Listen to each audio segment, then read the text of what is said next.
Excuse the noise in the background. The children are watching one of the Lightning McQueen shorts. Yay! It occurred to me today that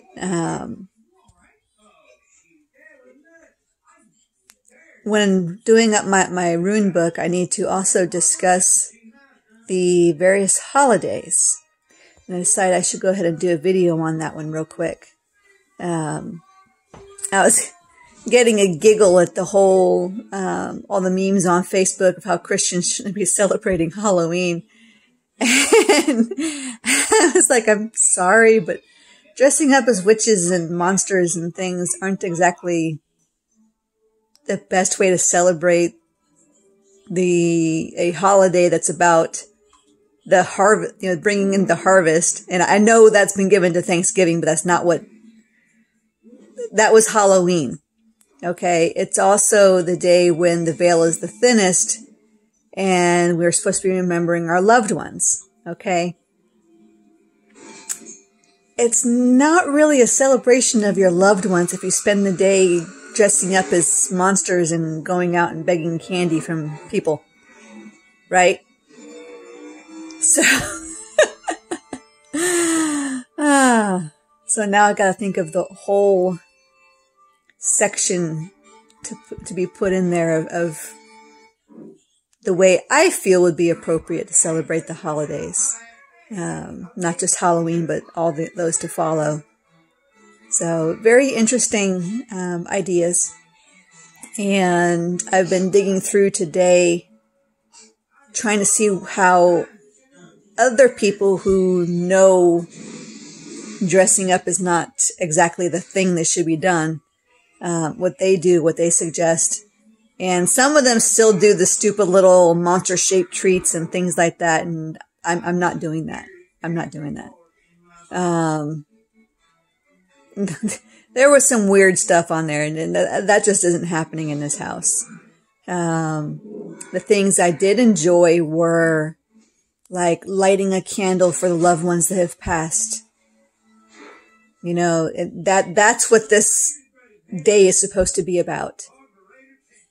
In our country, we celebrate Veterans Day and Memorial Day, but they tend to be focused on the military. The day to celebrate the passing of a loved one is Halloween. To remember them, to give them your love, to tell them they are not forgotten. That's how you revere your ancestors. Not dressing up as a witch or a goblin or a ghoul. Not going out there scaring the freaking neighbors, really? No. It's about love, compassion, and sharing with one another. So, where I thought I was maybe about halfway done with my book, possibly, maybe, I've got 2 whole new sections I need to add in there. And one of the sections I already have in there is just a placeholder because I still haven't gotten the work done on that part yet. So I thought I was more done than I am. Now I just got to find time to get it done. That's going to be fun. Especially when I've got little ones coming in complaining to me that their show just ended. Yes, the car's shorts are about 5 minutes long, so. Or less. So I am informed every time one ends, is apparently this program doesn't have a little playlist we can just hit play and they'll all play. But yeah, I haven't seen a whole lot of things to, that like kids activities that make sense other than, like having them help you bake and helping you in the kitchen, which is something I do anyway. Especially when I tell them I'm making something that they can mix. So if you make like a cake or something like that and involve the kids in that, But generally for the meal, think Thanksgiving. Remember, Thanksgiving was added in. It wasn't part of the natural calendar. So you can do 2 Thanksgivings. That's pretty much the whole, what this holiday is coming up about. Another thing people suggest is setting a place at the table for those that have passed. Kind of like for those that are military, the missing man. The military will do a traditional table. An entire table is set for those that have fallen. So that's also a possibility. One thing that I'm thinking is if you're doing it by yourself, you can just light a candle and meditate on the person you have lost and wish them love and stuff like that. One of the options that they mentioned was have many candles, light one candle, and then have each person light a candle in remembrance of somebody. Kind of like the whole Catholic Church thing where you go in, you light a candle, and you kneel down and pray.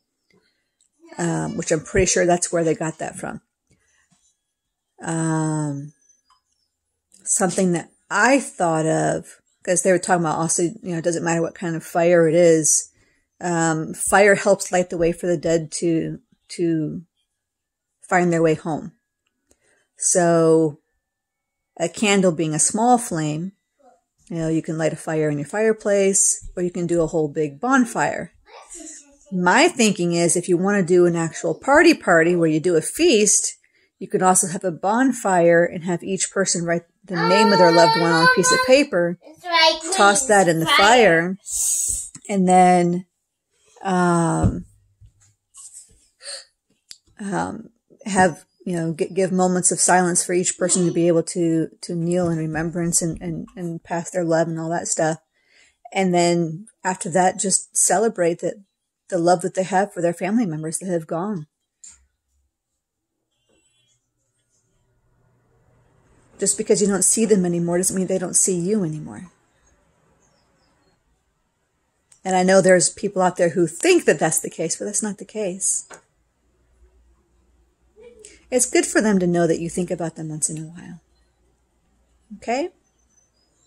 That's my thoughts of what's going on at the moment, and I am making progress on helping my friends. I'm actually on to the one I was talking about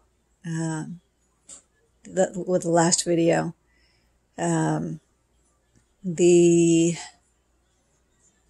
My friend's wife's father who passed, I've gotten him crossed over, which is interesting. I'd never done that before. That was pretty cool. I got to remember that for next time if that's ever needed again, which I'm sure it will be. But it's amazing the amount of growth I've done this year, and the year's not over yet. But that's what 2020 was supposed to be about. Seeing things as they are, rather than as we were told they were to be. So, it's been a hell year in some aspects, but when you really think about what that hell has done, it's been one of the best years ever. Even while I'm still suffering, it's been one of the best years ever.